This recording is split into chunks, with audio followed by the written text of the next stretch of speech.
Chiffre du jour, Emmanuel, c'est 80 000.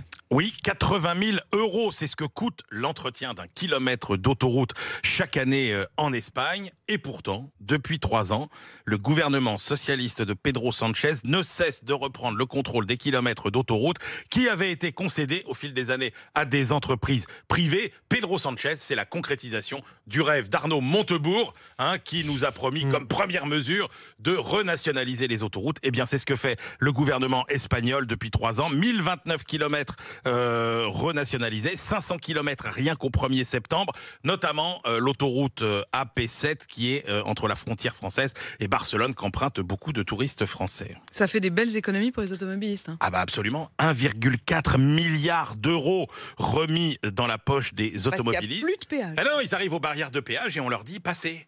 Hop, c'est gratuit. Voilà, effectivement. Et alors, c'était un engagement de campagne des socialistes.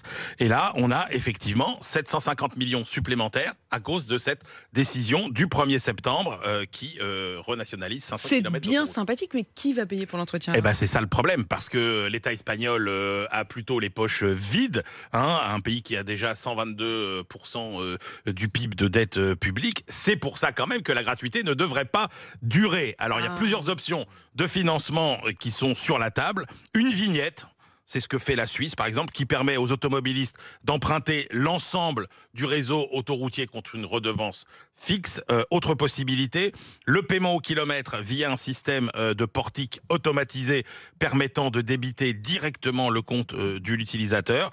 La balance pencherait plutôt en faveur d'un péage généralisé mais symbolique de 1 à 1,5 centime par kilomètre pour les voitures et 5 centimes pour les camions. Ça nous concerne évidemment l'expérience espagnole, puisque nous, c'est en 2031 que les plus grosses concessions autoroutières arriveront à échéance. On a le temps d'en débattre un peu. Et on 2031. a le temps d'en débattre un peu. On a le temps de faire pas mal d'Apolline Matin avec le débat d'Emmanuel Le Chypre. Absolument. Beaucoup de milliards en jeu.